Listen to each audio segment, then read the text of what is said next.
Dallas Mavericks, Minnesota Timberwolves. We're also going to take a look at the Rangers and the Panthers, as well as some MLB props.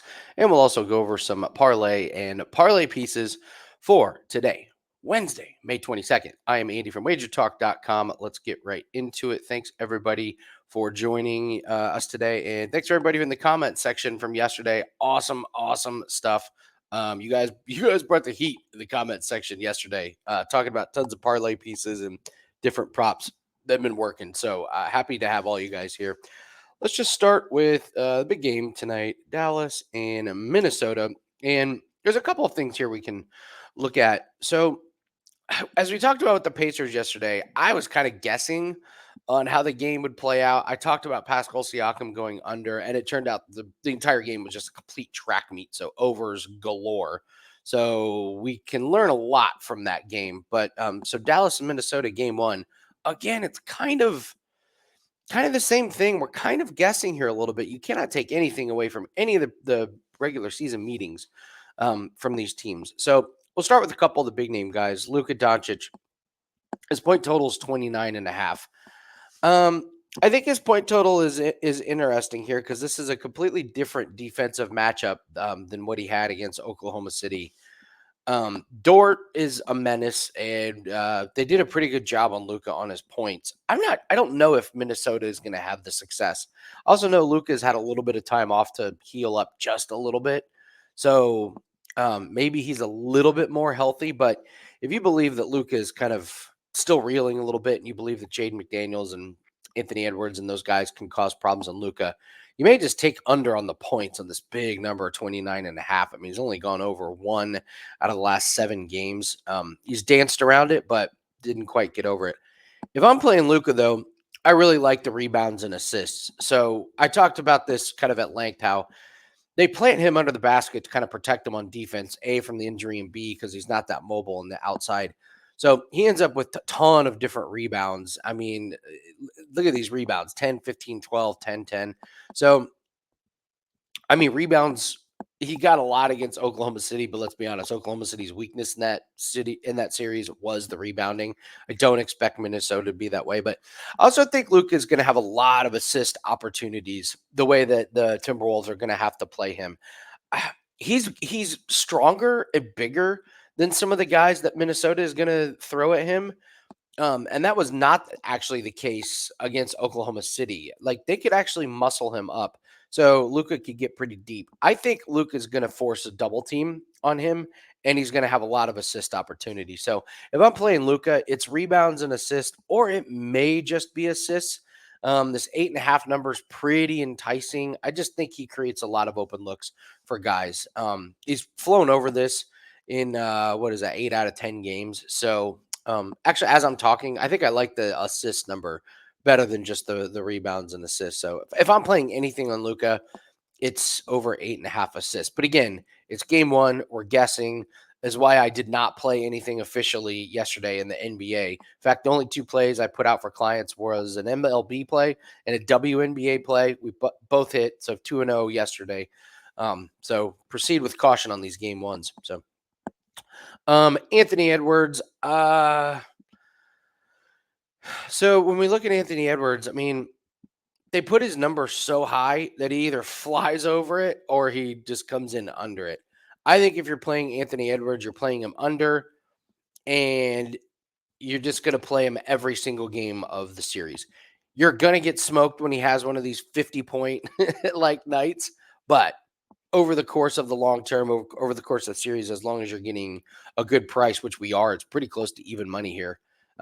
You're taking Anthony Edwards unders, but you have to play it every single game, and you have to be okay when he explodes and he obliterates his PRA total in the third quarter. So that's Anthony Edwards. You know, the interesting guy in here is Rudy Gobert to me. And the reason I say this is I wonder how useful he's going to be at times. I mean, they're gonna need him desperately because Lively and Gaffer just really turned the series for Dallas in the last one against Oklahoma City with their side. So Gobert has to be out there. But at the same time, you can stretch him out and kind of make him a liability. And we look at his points, rebounds, and assists at 27.5. I mean, he this is pretty alarming here where he's gone under in 6 out of 7 games. He's another guy you might be able to take under. But here's the thing. If you're trying to take Rudy Gobert and Anthony Edwards under, you're saying that the series is going to be fairly low scoring, which it absolutely could be. These are two really, really good defensive teams. If we get a good defensive series, then then unders are going to be happening. It's going to be the complete opposite of the Pacers series. So I would look at Gobert under as well. So that would be the one. I have no opinion on Kyrie Irving. I will throw out a couple of guys that I think you can look at. It depends your juice tolerance. We're going to talk Josh Green here, and we're going to talk about his three-pointer. It's minus 180, depending on how you want to do it. If you want to try and parlay it with something that's really high juiced, you could absolutely do it. You could do it with a player to not hit a home run. But this is a guy that Josh Green comes in. He always gets one assist, like always. He always gets one assist, and he always gets one three-pointer. So I would look at Josh Green on the three-pointers here. This guy hits 9 out of 10. I mentioned the assist. It's one of those where I don't know if you could do a same game parlay. I honestly haven't even looked if you could just do Green to have an assist and a three-pointer, but I really like the three-pointers and the assist for Josh Green. They're juicy, so if you want to use them as parlay pieces, you could absolutely do that. And then there's another guy who is just like that, and that is Derek Jones. He does it with assists. It's minus 200. But yeah, this is a guy that just in the playoffs, he's been he's been a big contributor to this team, and he's hit this in the last 9 games. There's another parlay piece, minus 200, have an assist. Or if you're perfectly fine with laying minus 200, he seems to get there every single game. He gets the minutes, so he's out there. So Derek Jones to have an assist and Josh Green. So those are some plays that I would be looking at in the Dallas and Timberwolves series. Let's switch sports here. Let's take a look at the NHL. Shots on goal. So Trocheck has been he's been really good on this 2.5 shots, and he's just another one of those guys where you just take him over, kind of set it and forget it type of thing. I do not know what has been going on with some of these guys that have not been getting over. Zibanejad's the strange one. I mean, look at this guy's shots. It's only 2.5, and yet he's barely getting to 2. But then you look at his points, and he always has a point. So it's like he's always involved in assists, and his points are coming by assists. Make no mistake. So if you wanted to take an over on point, you can take an assist at minus 105, or you can take a point at minus 180 when he's getting there just by having his assist. So Zibanejad, don't take him to have a point, take him to have assist. But the shots on goal thing is just really, really strange from him. Honestly, the Rangers were not getting a lot of pucks on net against Carolina. Florida did pretty good about not allowing shots on goal against Boston. Carolina is obviously great at that. But yeah, Zibanejad just not getting it done in one category, which is the shots on goal. But then points and assists, he's just like blowing it out of the water. Let's talk about Panarin. I don't know why Panarin just kind of disappeared. His shots on goal is one thing, but he was an over machine on the 1.5 points, and then he kind of hit a lull in the season. And you look at him in this postseason, there's really not much you can do with it. So that's 4 out of 10 games. I guess if anything, you just take the over, but it's Florida. They're playing the Panthers. I wouldn't want to take an over on 1.5 points on those. And then Sam Reinhart on his points has really cooled off. I know his shots on goal, he was crushing at 2.5, but the books have raised to 3.5, and now he's an under because that line moved. So be careful with him. And then the other guy I noticed was Adam Fox to not have a point. He had 4 games in a row with a point and then 4 games without a point.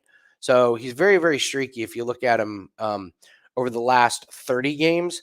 But he's really, really cooled off over the last 4 games. So make what you want of Adam Fox. I mean, over the last 30 games, you would say, oh, play on, take him over. But he's really cooled off the last 4 games without getting a point. So I think that is about it. I did take a look at saves. Bob Bob Bobrovsky. Sorry, I butchered that one. The interesting thing about Sergey is it's a low number, 25 and a half, mostly because they just don't allow a lot of shots on goal.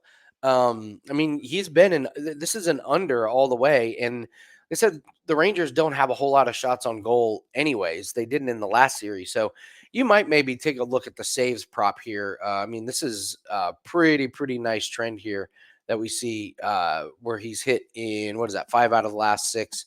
The other thing, though, you look at the Rangers and you like flying over in the regular season.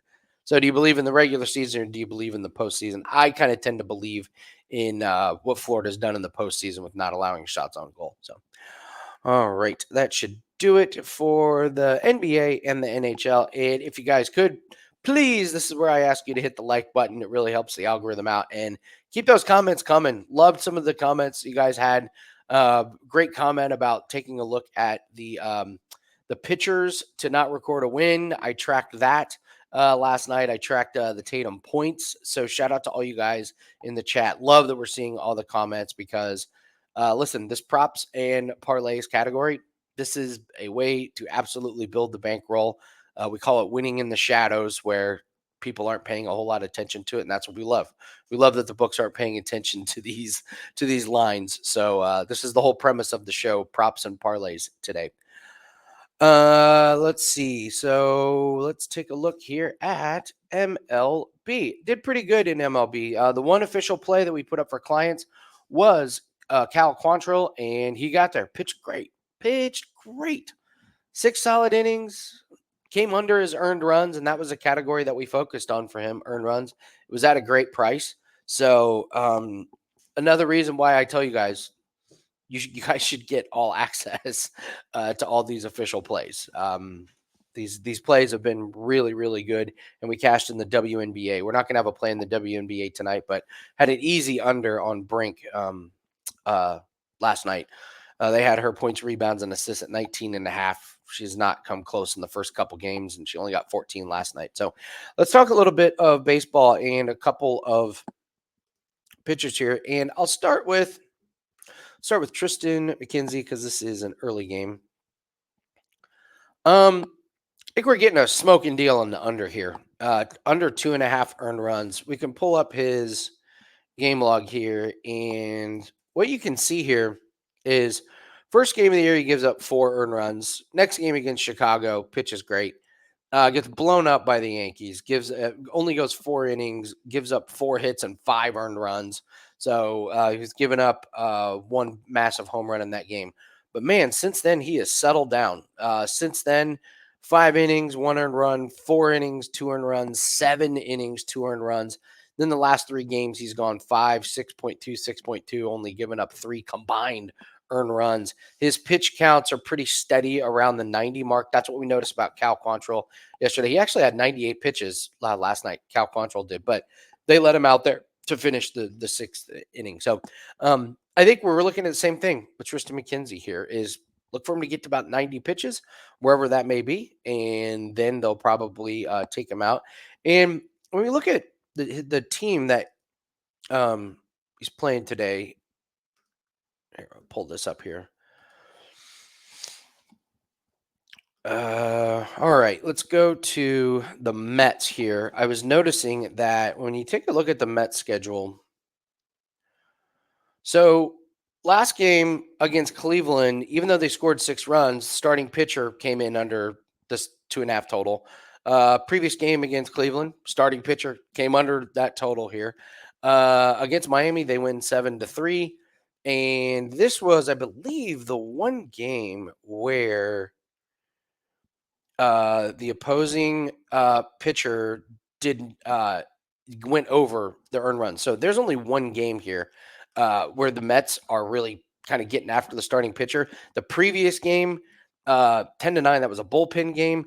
The previous game before that, they scored 0 runs. The previous game before that, this final game was 6-5, but the starting pitcher didn't have over 2.5. Previous game before that, 10-5. Again, starting pitcher didn't have over 2.5. Previous game, 4-0. So they scored 0 runs. So these bats are not getting after the starting pitchers. So I think we're getting think this is a really, really good deal. I thought that yesterday with Cal Quantrill. You look at it, just this season, McKenzie went over those first two games, but he's been really good since then. So I would take under 2.5 earned runs on Tristan McKenzie as a play. And then the other one that we were looking at was Freddie Peralta, and I'll lay the juice and take the over. This could be another potential parlay piece, over 1.5 earned runs. When you take a look at Freddie Peralta's game log, and here's a guy that's kind of going in that complete opposite direction as Tristan McKenzie. So against Seattle, he gives up 3, but then he has a couple of pretty good games here against Baltimore and St. Louis. Pittsburgh gets to him. Pitch is good against Tampa, but these last few games, look at these pitch counts: 97, 100, and 97.